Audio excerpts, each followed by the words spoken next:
Hello. इस session में हम डिज़ाइन फॉर एडिटिव मैन्युफैक्चरिंग के बारे में देखने वाले हैं। उसमें फर्स्ट हम देखने वाले हैं एडिटिव मैन्युफैक्चरिंग, ये जिसे हम कॉमनली 3D प्रिंटिंग के नाम से भी जानते हैं। एक ऐसे मैन्युफैक्चरिंग प्रोसेस है जिसमें पार्ट को लेयर बाय लेयर बिल्ड किया जाता है। कैड सॉफ्टवेयर से बनाया गया डिजिटल डिज़ाइन से मटेरियल को ऐड करके ऑब्जेक्ट बनाया जाता है। एक सब्ट्रैक्टिव मशीनिंग की तरह मटेरियल रिमूव नहीं करता है। ट्रेडिशनल सीएनसी मशीनिंग में पहले ब्लॉक होता है, उसमें से मटेरियल कट होता है। बट एडिटिव मैन्युफैक्चरिंग में सिर्फ जितना चाहिए उतना ही मटेरियल यूज होता है। इससे मटेरियल वेस्ट कम, प्रोडक्शन फास्ट और डिज़ाइन फ्लेक्सिबिलिटी ज़्यादा होती है। DFAM यानी कि design for additive manufacturing. Design for additive manufacturing एक डिज़ाइन फिलॉसफी है और इंजीनियरिंग अप्रोच है। इसका मतलब कि ऐसे पार्ट डिज़ाइन करना जो 3D प्रिंटिंग के लिए ऑप्टिमाइज्ड हो, ना कि ट्रेडिशनल मैन्युफैक्चरिंग के रूल्स फॉलो करे। डिज़ाइन फॉर एडिटिव मैन्युफैक्चरिंग का फोकस होता है कि लाइट वेट स्ट्रक्चर होना चाहिए, पार्ट कंसोलिडेशन होना चाहिए, यानी कि multiple parts into single parts convert होना चाहिए। लैटिस एंड इंटरनल स्ट्रक्चर्स हमें मिलने चाहिए। स्ट्रेंथ इम्प्रूव करना चाहिए, मटेरियल और कॉस्ट रिड्यूस करना चाहिए। मतलब डिज़ाइन ऐसा करो जैसे प्रिंट होना ही एडिटिव मैन्युफैक्चरिंग है।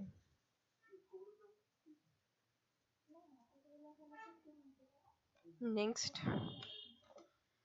Limitations of FDM 3D printer. 3D printer की FDM 3D प्रिंटर टेक्नोलॉजी और 3D प्रिंटर की कुछ लिमिट्स है, वो हम देखने वाले हैं। फर्स्ट वन है surface finish and accuracy. FDM prints में विजिबल लेयर्स लाइंस होती है, हमें विजिबल जो लेयर्स होती है हमें विजिबली दिखती है। यहाँ पे सरफेस स्मूथ नहीं होते, स्पेशली कर्व सरफेस पे। SLA या फिर SLS के कंपैरिजन में डायमेंशनल एक्यूरेसी यहाँ पे कम होती है। इसीलिए अक्सर सैंडिंग, पॉलिशिंग और एसीटोन स्मूथिंग करना यहाँ पे हमें पड़ सकता है। नेक्स्ट है mechanical strength issue. FDM parts anisotropic होते हैं, that is weaker along the Z axis. मतलब डिफरेंट डायरेक्शन में डिफरेंट स्ट्रेंथ यहाँ पे होती है। Z एक्सिस यानी कि वर्टिकल डायरेक्शन में लेयर बाउंडिंग यहाँ पे वीक होती है। हाई लोड या क्रिटिकल स्ट्रक्चरल पार्ट्स के लिए FDM बेस्ड ऑप्शन नहीं होता है।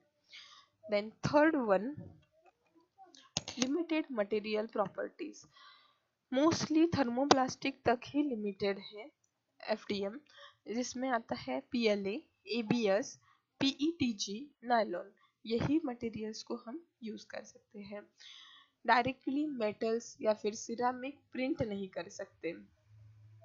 एडवांस मटेरियल के लिए एनक्लोजर और हाई टेम्परेचर नोजल चाहिए होता है यहाँ पे। सपोर्ट स्ट्रक्चर प्रॉब्लम्स, ओवरहैंग्स और ब्रिजेस के लिए सपोर्ट्स चाहिए होता है। सपोर्ट रिमूव करते टाइम सरफेस डैमेज हो सकता है। कॉम्प्लेक्स ज्योमेट्री क्लीन प्रिंट करना मुश्किल होता है। पुअर डिजाइंस अगर होता है तो ज़्यादा सपोर्ट्स हमें ज़रूरी होता है और ज़्यादा पोस्ट प्रोसेसिंग भी ज़रूरी होती है। Reliability and maintenance.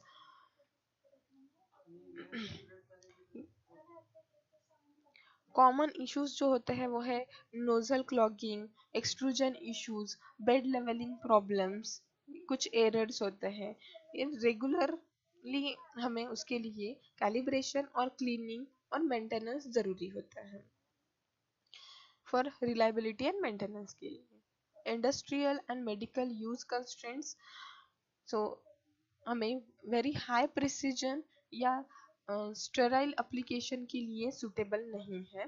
Safety critical components में एक्सेप्टेंस लिमिटेड होता है यहाँ पे। एरोस्पेस या फिर मेडिकल में मोस्टली मेटल एडिटिव मैन्युफैक्चरिंग या SLS यूज होता है। नेक्स्ट पोस्ट प्रोसेसिंग रिक्वायरमेंट, यहाँ पे सपोर्ट रिमूवल, सैंडिंग, पेंटिंग, ये सब एक्स्ट्रा टाइम और एक्स्ट्रा एफर्ट ऐड करता है। ओरिएंटेशन, ओरिएंटेशन क्या होता है? What is orientation in 3D printing? तो ओरिएंटेशन का मतलब होता है कि 3D model is placed on the print bed before the printing. मतलब प्रिंट बेड पे 3D मॉडल किस डायरेक्शन में रखा गया है, इसे हम ओरिएंटेशन कहते हैं।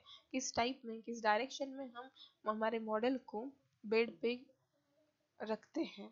ओके, मॉडल को रोटेट करना सिर्फ विजुअल चीज नहीं है, इसका डायरेक्ट इम्पैक्ट होता है प्रिंट स्ट्रेंथ के साथ, सरफेस क्वालिटी के साथ, प्रिंट टाइम के साथ, मटेरियल यूजेस और सपोर्ट रिक्वायरमेंट के साथ।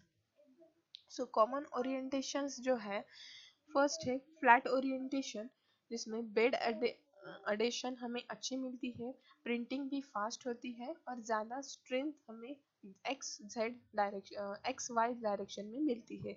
ये सिंपल शेप्स के लिए बेस्ट होती है। Vertical orientation,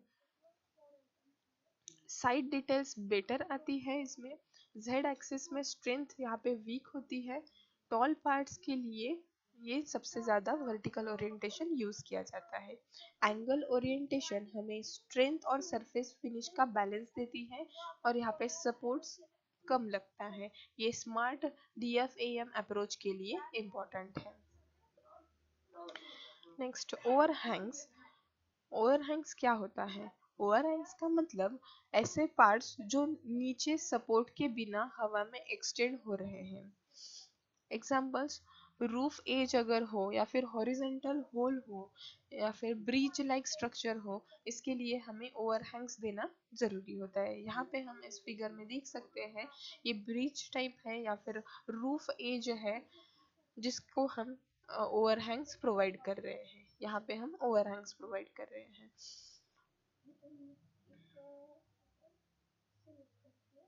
how orientation affects the overhangs, model को रोटेट करके ओवरहैंग्स कम किए जा सकते हैं, सपोर्ट्स अवॉइड किए जा सकते हैं। For example, T shape flat print अगर हो तो लार्ज ओवरहैंग और सपोर्ट्स नीडेड होते हैं।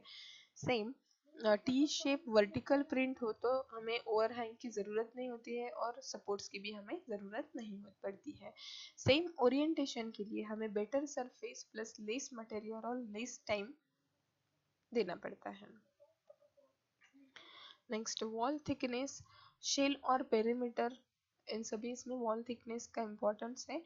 तो वॉल थिकनेस क्या होती है? वॉल थिकनेस का मतलब 3D प्रिंटेड ऑब्जेक्ट की आउटर वॉल्स की थिकनेस क्या होनी चाहिए। ये वॉल्स मल्टीपल पेरीमीटर लाइन से बनती है, मॉडल के स्ट्रेंथ और ड्यूरेबिलिटी को कंट्रोल करती है।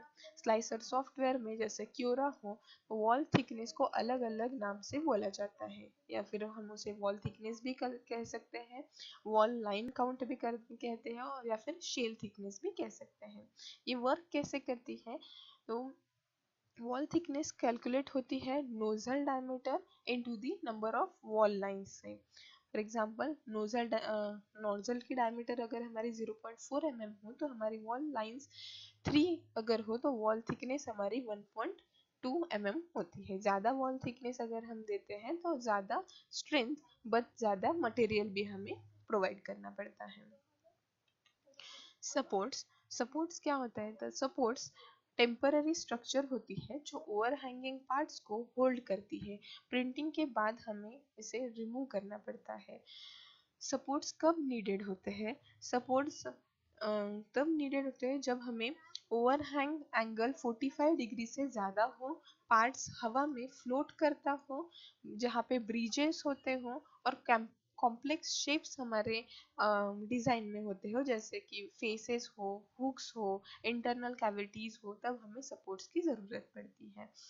Good DFAM design for additive manufacturing design का गोल होता है कि हमें सपोर्ट्स मिनिमम चाहिए होते हैं और ओरिएंटेशन और ज्योमेट्री हमारी स्मार्ट होनी चाहिए।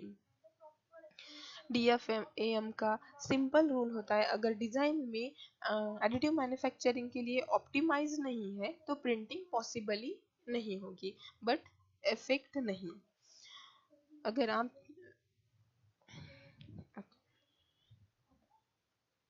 Thank you.